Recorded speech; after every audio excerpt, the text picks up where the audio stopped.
Do you want a farm that gives you loads of slime balls whilst you just wander around and get on with your day? Well, don't you go anywhere. I'm going to show you how. Good morning, good afternoon, good evening, and good night, and welcome to another episode from me, Avomance, in my farm tutorial series. Today, we're going to do a slime farm, a relatively simple slime farm. It's going to take a bit of work, quite a lot of digging, but in reality, it doesn't take a lot of resources. So we're going to have a good crack at this and see whether or not we can pull something out. This is not a bazillion slime balls in our slime farm, but this is enough slime balls in our slime farm to be able to use for your solo world or perhaps on an SMP server. First things first, however, how on earth do you find these slime chunks? Because they're not really obvious, are they? Especially in survival. Now, there is a number of ways in which you can work out whether you've got a slime chunk, because that is what you need. You could use a third-party piece of software like Chunkbase, put in your seed and find out where your chunks are. It's a little bit cheaty. You could use a plugin that allows you to see where a slime chunk is. That's definitely a lot cheaty. Or you can do it the old-fashioned way, and you can mine out a blooming great big area. Make sure that you've got your chunk borders out and you can see exactly where your chunk borders are, and if you get slimes, you know you've got a slime chunk. For this farm, you are going to need about 2 stacks of jack-o'-lanterns, about half a stack of oak pressure plates, could be any other wood, you could even use stone, 4 hoppers, 2 chests, you can put more chests if you wish. If you do, you need a couple more hoppers, 4 slabs, cobblestone's easy, 8 signs, about 4 bits of glass, it's kind of optional, about a stack of ladders, 2 buckets of water, 1 door, about a stack of magma blocks, about half a stack of packed ice, 36 stacks of some kind of stone or solid block. Now bear in mind, we're going to be digging quite a lot, so you probably will gather this as you make it. A load of torches, and you're going to require some picks and some shovels because we're going to be doing some digging. Now, once you've found the chunk that is your slime chunk, come along and dig out the entirety of the chunk plus 3 in each direction, like that, all the way down to y equals 8. Yes, that is y equals 8. Now, think of this as a resource gathering exercise because I'm telling you now, it is going to be a lot of exercise. We've got digging-tastic going on, and also, frankly, it's going to take you a little bit of time. Be prepared for a bit of grind. It's worth it. Now, on the way down, make sure you light up these caves as much as you can. Now, the more you light them up, the better your farm is going to work. If you don't light them up at all, the farm will still work, but you'll find it doesn't work quite as well. So get these fellas lit. Once you're at the bottom and you're looking at the block underneath your feet as Y7, come around the edge and dig in 1, 2, 3, and I want you to dig a 1 deep row all the way around that is 3 wide. What that will give you is a 16 by 16 square in the middle that just happens to be exactly the chunk that you are trying to find. And once you've done it 1 deep, do it 1 more deep, so you should have a shelf that is 2 high. Next thing you need to do is make yourself a little infinite water source in the middle of your platform here. This is temporary, it just gives you the opportunity to keep filling up your water buckets.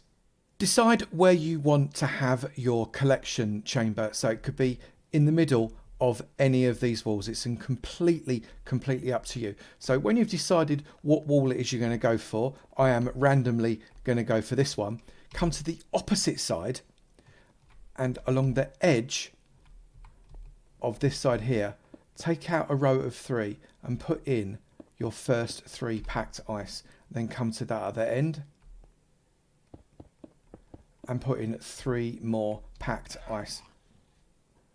Do not, however, take any notice of the wandering trader. So once you've dispatched your furry friends, and yes, all 3 of them are furry, if you ever looked underneath a wandering trader's gown, it's not a pretty sight. You want to be thinking about one side of this channel because you need to have more packed ice along there. We're using packed ice rather than normal ice because if we have torches, etc., and we light up this area, which we will be doing in a moment, there is a danger that normal ice would melt. So come along and run that along that side. Do the same on this side.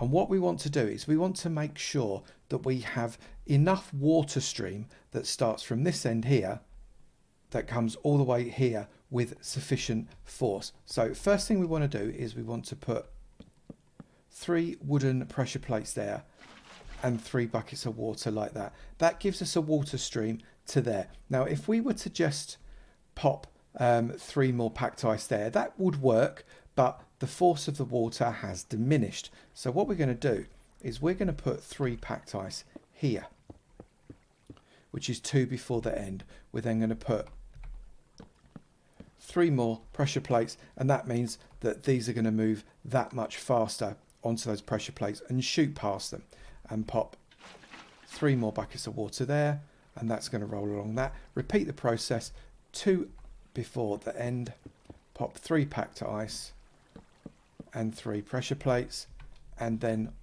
3 more water.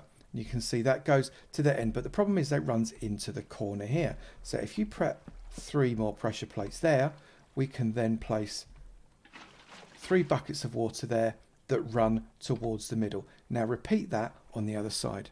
Nearly there with the water now, so come back to the side that you started at, the side opposite where you're going to do your collection, and come to, say, the middle. It's not quite the middle because it's an even number, but either side of that middle row, I'll just use this line of granite as a guide because it's down the middle, place 3 buckets of water. You'll find that they run all the way to those pressure plates on either side. Now yes, you do have a static line of water here.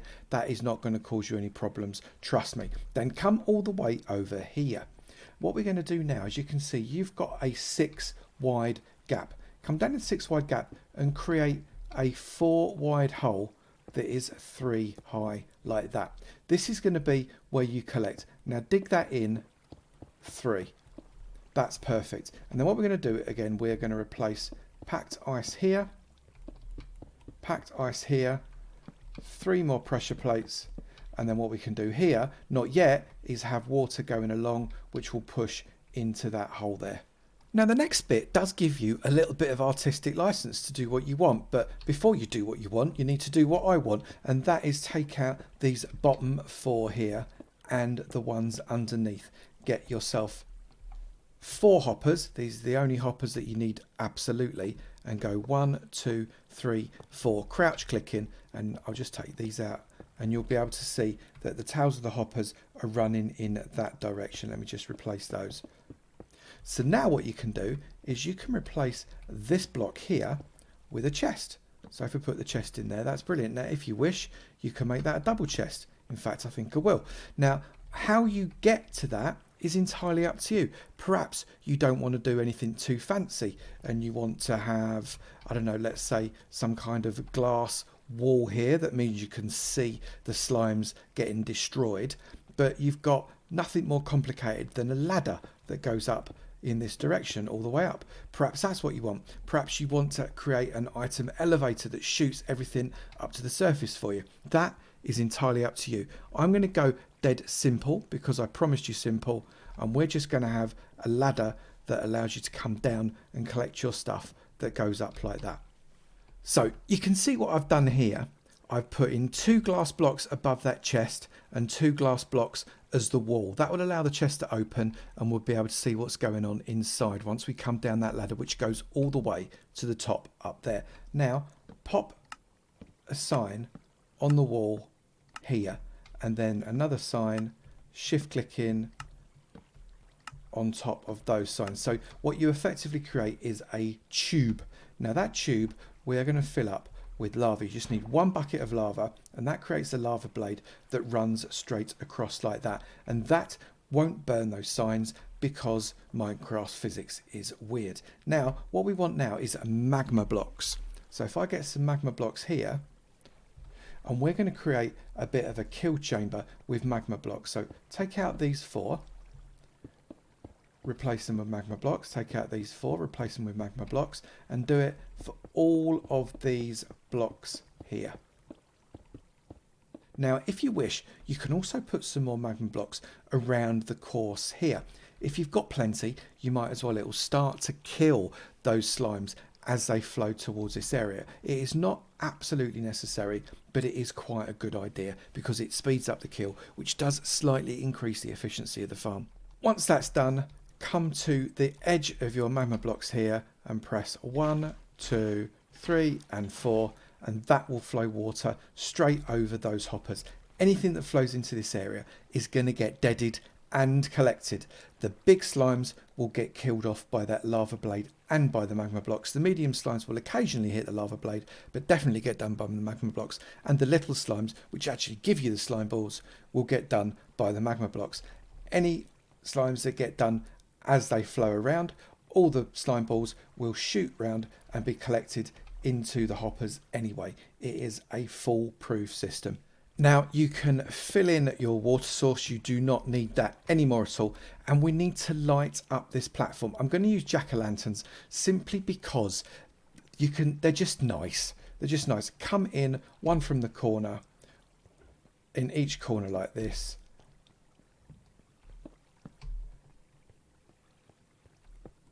And then bring it into the middle. Now you need to have a gap of 1, 2, 3, 4.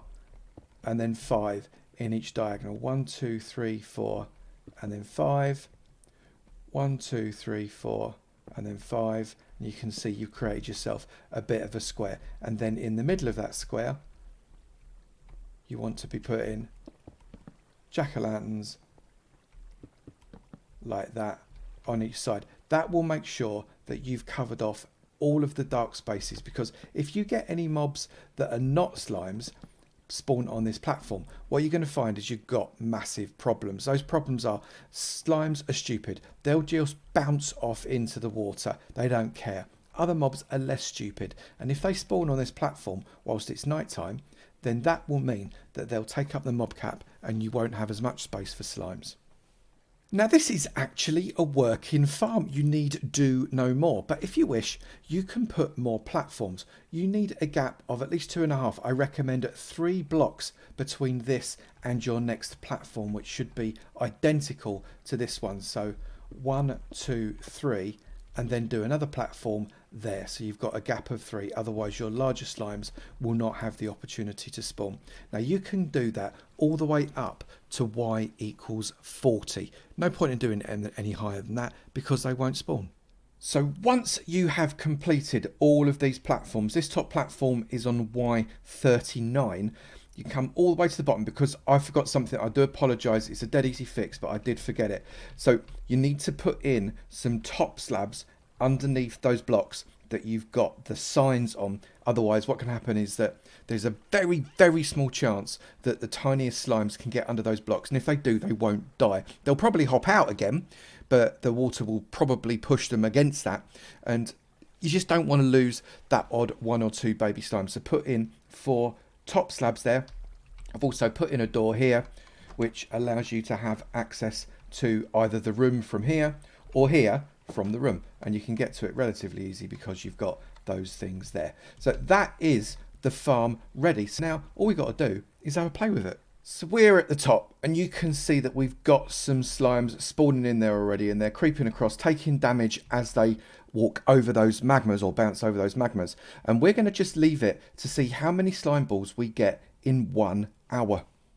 They're starting to come along quite nicely. We're starting to get a few groups of them. Remember, the key to this is lighting up the caves. The more light you've got in the other caves, so other mobs don't take up the spawn cap, the better it is going to be in terms of producing your slime balls. So it has been actually an hour and 15 minutes because I wandered away and I stopped looking at the clock. But it's an hour and 15 minutes and the slimes have been rolling in. We're going to go down and we're going to see how many we've collected in an hour and 15 minutes. So please bear in mind, the number I'm giving you now is not an hourly rate. It is the amount we've managed to gain in 75 minutes.